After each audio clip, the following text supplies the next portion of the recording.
Bonjour à tous, que propose la nouvelle voie aux électeurs guadeloupéens? Quel style de gouvernance Max Mathiasin souhaite-t-il incarner à la région s'il l'emporte?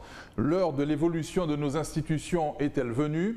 Max Mathiasin, tête de liste de la nouvelle voie aux élections régionales, est l'invité de Franc Parler.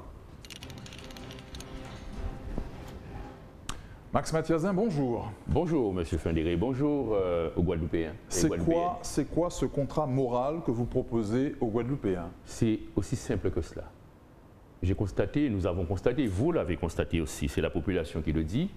Souvent, lorsque l'on se présente aux élections, on présente un programme, souvent un projet ou un programme mirobolant, et on se rend compte qu'on a du mal à accomplir ou à mettre en œuvre ce projet. Alors, nous nous sommes dit un contrat moral avec le peuple, c'est-à-dire que c'est un engagement. Nous ne ferons que des promesses que nous pourrons tenir. C'est ça le plus important parce que beaucoup de listes ou beaucoup d'hommes et de femmes politiques font des promesses qu'ils n'arrivent pas à tenir. Eh bien, nous, non seulement nous ferons des propositions que nous pourrons, qui ne sont pas des promesses, mais des propositions, et nous proposons par là même de faire des bilans d'étape, de procéder à des bilans d'étape pour dire à la population comment nous avançons dans ce projet. Alors, il y a des choses qui sont, bien sûr, des projets infrastructurels ou alors des projets que nous faisons qui consistent à mettre en œuvre l'amélioration de la vie de la population, lui faciliter, lui rendre plus simple, plus facile la vie, combattre, par exemple, la pauvreté et l'extrême pauvreté qui sévit dans notre pays parce qu'il y a des gens qui souffrent. Eh bien, c'est dans ce sens que nous prenons un contrat moral avec le peuple.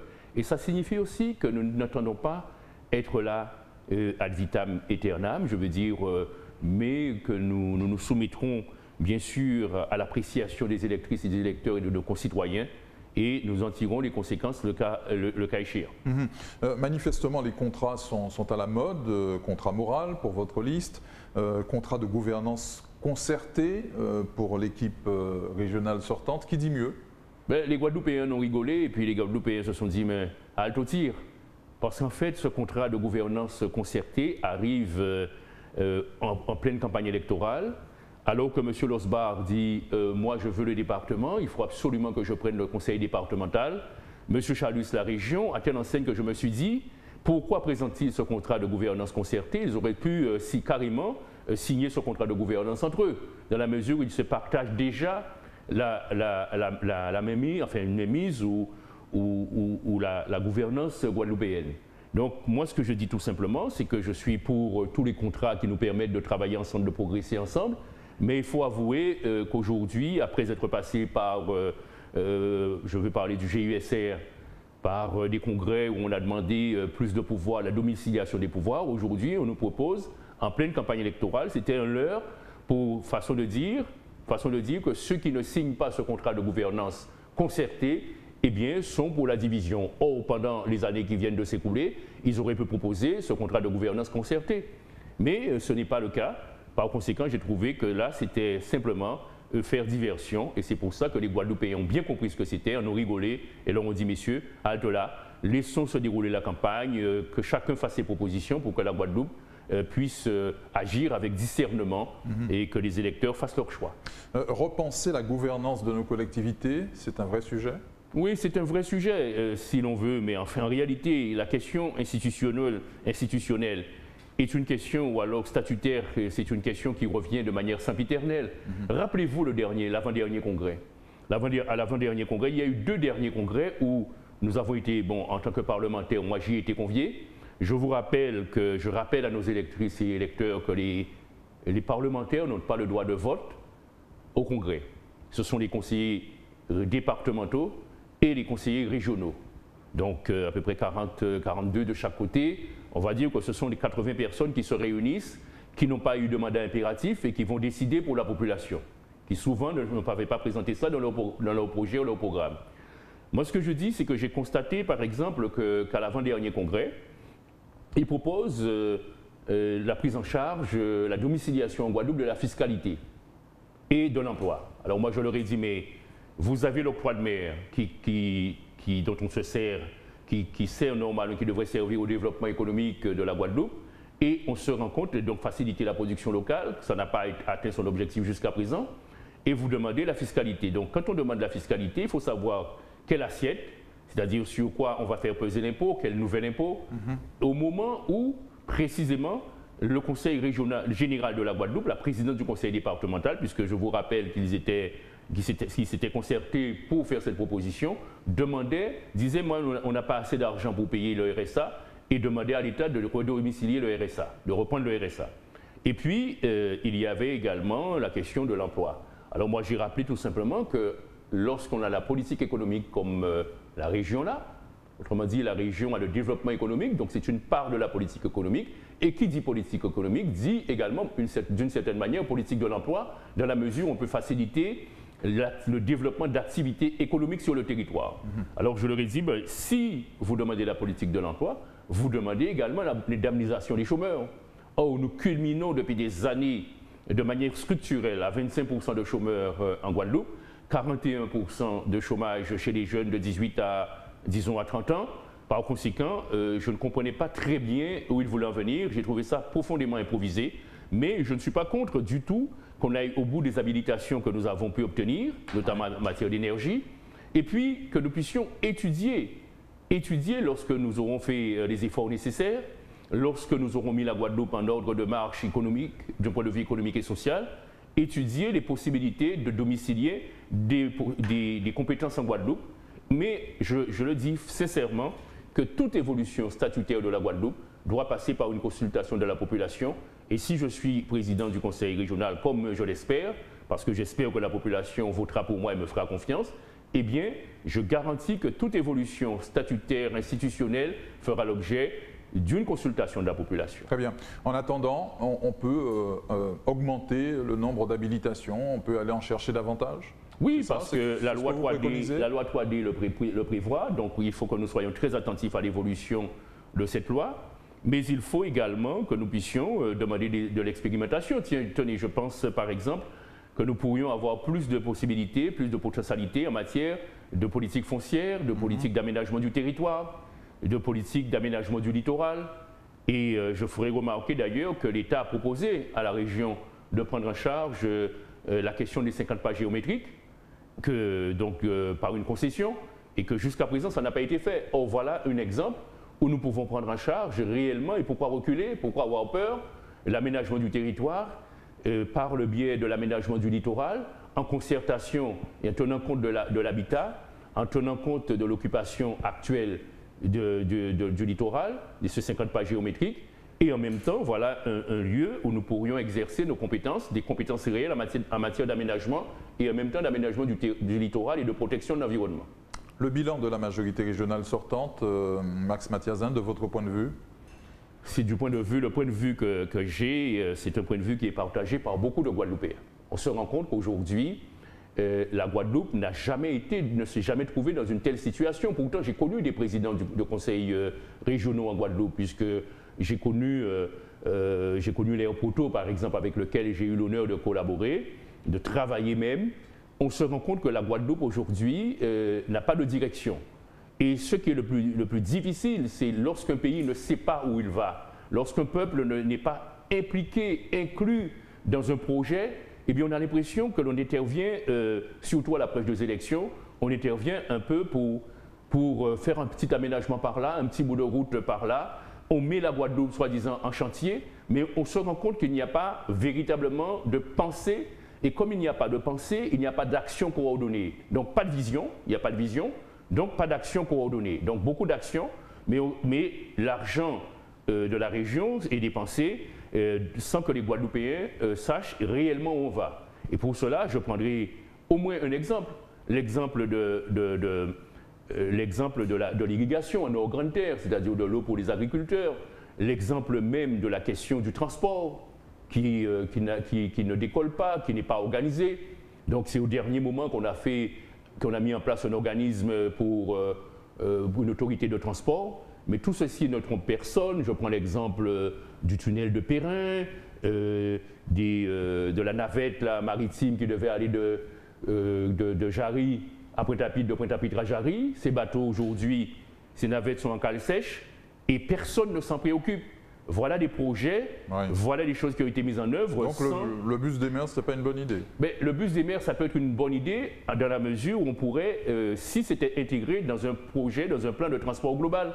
Mais le bus des mers isolé et comme un coup politique, eh bien, comme étant la panacée, on voit bien que ça ne marche pas. Donc l'improvisation ne peut plus fonctionner en Guadeloupe. Il faut un véritable projet de développement coordonné, pensé, coordonné, avec où nous savons, où les Guadeloupéens savent où ils vont. Les Guadeloupéens ne réclament pas de moyens à tout prix, mais ils veulent savoir exactement, lorsque l'on parle de développement économique de la région, de quel développement s'agit-il et vers quoi nous allons. Oui. En matière de développement économique, justement, que proposez-vous? Eh bien, en matière de développement économique, d'abord... D'innovant. Eh bien, écoutez, premièrement, alors pour ce qui est de l'innovation, nous allons d'abord nous préoccuper des Guadeloupéens aujourd'hui. Pourquoi? Parce que nous sommes au sortir du Covid, il faut protéger les Guadeloupéens qui vont sortir de cette crise, je l'espère, parce que beaucoup de nos entreprises ont souffert. Beaucoup de nos entreprises ont souffert, donc la première chose, c'est protéger. Protéger, c'est-à-dire faire un recensement et un audit de la situation économique de nos TPE, de nos PME en Guadeloupe. Les recenser, savoir qui a pu avoir accès aux aides, qui est en train de déposer bilan, qui fait l'objet de plans de redressement, pour voir un peu comment la région va réorienter le fameux plan de relance. Pour bien sûr que le plan de relance dit, bon ben, il y a beaucoup de bâtiments à construire, quand le bâtiment va, tout va, mais il faut s'occuper de ces personnes et de ces petits chefs d'entreprise qui ont créé leurs entreprises, qui coulent sur les dettes et voir comment on peut faire. Deuxièmement, protéger la population elle-même. Et quand je dis protéger la population, 30% de nos concitoyens, 34% de nos concitoyens vivent en dessous du seuil de pauvreté. Et le seuil de pauvreté, le calcul du seuil de pauvreté, enfin, les talons selon lesquels on mesure le seuil de pauvreté est plus bas chez nous qu'en France hexagonale. Par conséquent, il faut également voir comment on peut aider ces Guadeloupéens, aider nos étudiants qui ont carrément ou quasiment perdu 2 ans de leur scolarité avec le Covid. Ça, c'est l'urgence. Ensuite, le deuxième point, c'est impulser. Mais il y a beaucoup à impulser. Par exemple, en matière de développement agricole, il faut aider nos agriculteurs d'abord à avoir de l'eau. Déjà, on va parler de la question de l'eau sans doute tout à l'heure, mais avoir de l'eau en Guadeloupe dans le robinet. Donc ça veut dire que c'est un chantier qu'il faut mettre en œuvre, mais aider également pour l'irrigation. Je suis allé chez un agriculteur il n'y a pas longtemps qui m'a reçu au moule dans son champ. Il a 4 parcelles. Il ne peut pas mettre en culture, il ne met en culture qu'une des parcelles parce qu'il n'a pas d'eau qui arrive, il n'y a pas d'eau qui arrive et qui lui permettrait de mettre en culture les autres parcelles. Donc ça signifie qu'il faut aider à structurer les filières, aider à ce que, parce qu'ils font de l'agriculture biologique, donc ça veut dire que nous mangeons beaucoup de manière plus saine, mais il faut les aider aussi dans une forme d'urgence à faire en sorte qu'il y ait de l'eau qui arrive sur les exploitations. Donc organiser les filières. Je prends l'exemple par exemple des cantines scolaires. Nous savons qu'il y a environ 100 000 repas qui sont servis chaque année dans les cantines scolaires. Eh bien, il faut absolument que nous puissions faire en sorte que les filières soient organisées, qu'il y ait une forme d'industrie agroalimentaire qui puisse faire en sorte que nous puissions, les enfants des cantines puissent manger local. Par conséquent, le développement économique de pays suppose que nous puissions mettre de l'ordre dans ce pays par un projet qui soit cohérent et où nous allons allouer les moyens de la région qui ne sont pas indéfinis, qui ne sont pas extensibles à souhait, de sorte que nous puissions aller vers un développement plus cohérent. Oui, ce développement dont on parle là, il suppose également que des choix clairs soient faits, non? Oui, ça suppose que des choix clairs soient faits, mais je vous ai dit premièrement que nous allons nous occuper de l'urgence, deuxième parce que sinon on ne peut pas aller plus loin. Si nous sommes dans un pays où nous assistons à la disparition de ce qui fait l'ossature de notre économie, eh bien il faut les protéger, il faut essayer de sauvegarder, ensuite aller vers des activités qui sont des activités innovantes. Et ces activités innovantes passent par le numérique, passent par les nouveaux métiers, passent par le fait que nous allons recenser par le biais de la formation notamment, par les crédits à la formation, pour former, mais en même temps former en fonction des besoins et former pour l'émergence de nouveaux métiers, pour que la Guadeloupe soit mieux à même de faire face à la concurrence, faire face à l'extérieur, mais faire face à son développement tout simplement. Avec la crise que nous traversons, il faut revoir notre stratégie en matière de tourisme. Faut-il revoir notre stratégie? Moi, ce que je dis tout simplement, c'est que tous les pays du monde ont connu cette crise d'arrivée touristique sur notre territoire. Il faut peut-être tenir compte de notre dimension archipélagique pour faire en sorte que l'aménagement du territoire, la promotion touristique, l'aménagement du territoire, la protection de l'environnement, la protection de la biodiversité soient vraiment des atouts touristiques pour nous. Parce que, comme vous le savez, de plus en plus, le tourisme connaît une mutation aujourd'hui et les touristes viennent bien sûr dans les grands hôtels, mais beaucoup de grandes structures ont été aidées. Il faut continuer à aider ceux qui investissent leur économie dans la construction de gîtes qui accueillent chez l'habitant, dans la construction de villas où ils peuvent accueillir à la fois des Guadeloupéens et de ceux qui viennent de l'extérieur. Je crois que la leçon que nous pouvons tirer de ce qui vient de se passer, c'est qu'il faut une offre touristique qui soit dirigée ou beaucoup plus dirigée vers le tourisme interne. Parce qu'il y a une potentialité touristique pour les Guadeloupéens eux-mêmes qui viendraient, qui se déplaceraient, qui viendraient par exemple, moi je suis de Déhais, qui viennent à Déhais. Et il y a des potentialités où nous pouvons, lorsque la crise est là, eh bien, mettre le développement touristique et les hébergements et l'aménagement touristique à disposition également des Guadeloupéens. Le plan de relance proposé par la région, il est suffisant ou pas assez audacieux? Non, d'abord, comme je vous le dis, ce n'est pas le premier plan de relance que propose la région.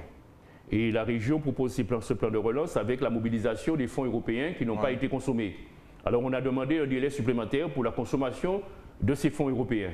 Alors moi je dis bien que ce plan de relance, il faut le réorienter. Il faut le réorienter alors en tenant compte de certains projets qui sont déjà, bien sûr, dont on a déjà parlé, qui sont décidés, qui sont arrêtés, mais il faut également revenir, voir comment ce plan de relance peut aider la structure même économique du pays, basée sur les TPE, PME, qui doivent trouver, qui n'ont pas eu accès au PGE, qui n'ont pas eu accès aux différentes aides. Il faut faire en sorte que ce plan de relance puisse les aider véritablement et maintenir l'activité, par conséquent l'emploi en Guadeloupe. Donc il faut simplifier? Il faut simplifier, il faut revoir, il faut proposer d'autres fléchages pour ces crédits. La région aurait dû faire un emprunt important pour injecter, comme on dit, de l'argent dans le pays? La région a fait un emprunt, je crois, si je ne m'abuse, de 83 millions. Oui. Alors pour un budget qui a été adopté… C'est trop modeste? Non, je ne dis pas que c'est trop modeste, je dis simplement que c'est un endettement, ça réduit la capacité de désendettement de la région. Je pense qu'à la veille des élections, il aurait-il fallu peut-être faire avec les potentialités actuelles de la région et puis prévoir possiblement cet emprunt pour le budget supplémentaire. Par conséquent, la région a proposé un emprunt. On verra dans quelle direction, à quoi va se servir cet emprunt. Mais il faut de l'ordonnancement, de la coordination pour le développement économique du pays. De manière concrète, Max Mathiazin, comment remettre notre économie à flot? Bien, remettre notre économie à flot, d'abord c'est les chefs d'entreprise parce que c'est l'activité économique qui crée l'emploi, Alors, pour remettre notre économie à flot, il faut absolument que nous puissions mettre en place un développement économique qui soit axé sur la microéconomie, le microdéveloppement. Il ne suffit plus de distribuer des subventions pour ceux qui aujourd'hui ont déjà des potentialités.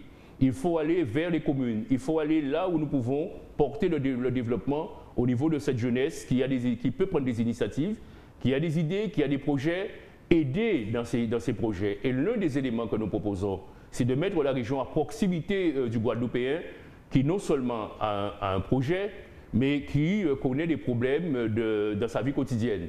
Eh bien, c'est pour ça que je propose et nous proposons dans notre projet, la nouvelle voie propose que nous ayons, par exemple, une forme de décentralisation de la région, de déconcentration, et avec la mise en place de quatre antennes, mais n'appelons pas ça antennes, mais guichets de la région dans différentes zones géographiques de la Guadeloupe, mais que ces guichets de la région, on peut appeler ça guichet unique, serait un lieu où les élus guadeloupéens pourraient recevoir, les élus régionaux pourraient recevoir nos concitoyens, mais également où il y a des techniciens, des fonctionnaires de la région qui soient à même de prendre en charge un dossier, de le monter, alors voilà, d'aller jusqu'au bout, de faire en sorte que la personne qui vient, le citoyen qui vient et qui a une problématique, que ce soit un projet ou autre, eh bien, il aille jusqu'au bout, qu'il trouve quelqu'un, en fait, des personnes ressources qui aillent jusqu'au bout de la mise en place de l'aide qu'il le faut pour monter son dossier. Très bien. Et quel style de gouvernance souhaitez-vous incarner, Max Mathiazin, si vous vous emparez de la région?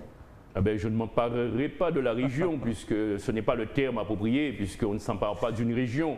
Les électeurs vont décider dans quelques jours, les électrices et les électeurs, la démocratie va jouer.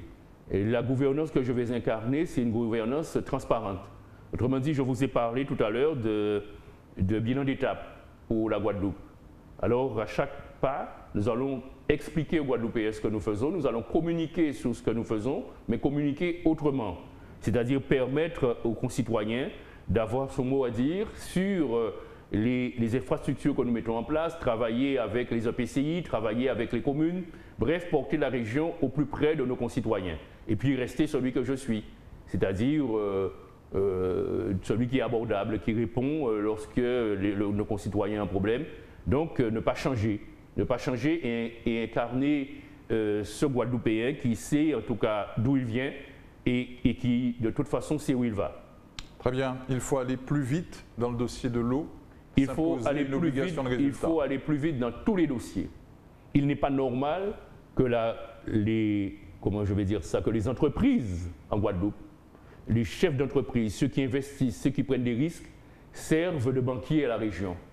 Le délai de paiement normal est dicté par la loi est de 30 jours. Le délai régional, en moyenne, c'est la Chambre régionale des comptes qui le dit, est de 105 jours. Vous comprenez bien que lorsque vous avez travaillé, que vous avez fourni de la matière première, que vous êtes endetté pour accéder et pour mettre en œuvre un marché, et qu'il faille attendre 105 jours pour être payé. Donc 105 jours, c'est une moyenne, mais ça peut être aussi 6 mois. Et donc c'est insupportable. Ça fait souffrir surtout en cette période difficile, où les marchés publics ne sont pas légion, sont rares.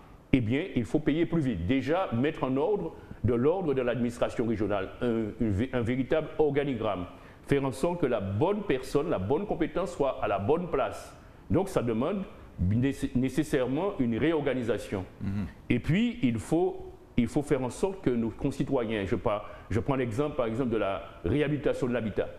Comment expliquer qu'un dossier de réhabilitation de l'habitat reste parfois 5-6 ans à la région sans que ce dossier trouve réponse? Et ce sont des familles qui attendent.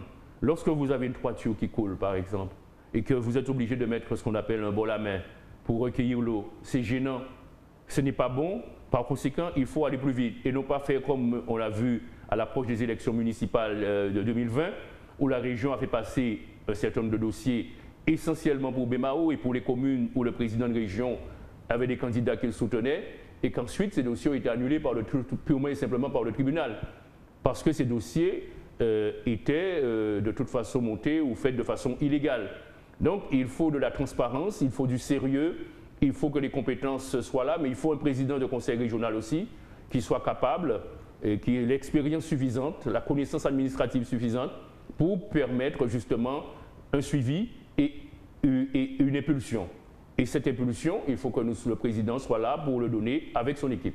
Pour la donner avec son équipe. Nous parlions du dossier de l'eau, c'était le centre de la question. Ah, le dossier de l'eau. On est sur la bonne voie ou pas? Mais écoutez, je ne sais pas si on est sur la bonne voie. Je sais simplement qu'on a créé ces mots, qu'on est passé également par la loi pour cela.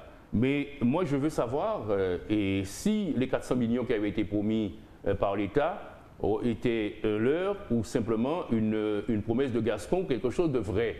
Si cela est vrai, il faut que nous puissions faire vivre ces mots. Et le faire vivre comment?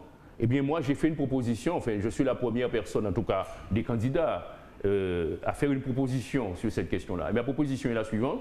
Eh bien, essayons de savoir, et avec le gouvernement, si les 400 millions sont là ou pas, vont être donnés ou pas. Ça ferait 400 millions de subventions. Nous savons qu'il faut à peu près entre 800 millions, d'après les experts qui ont réalisé des études, et 800 millions et 1 milliard d'euros pour l'eau.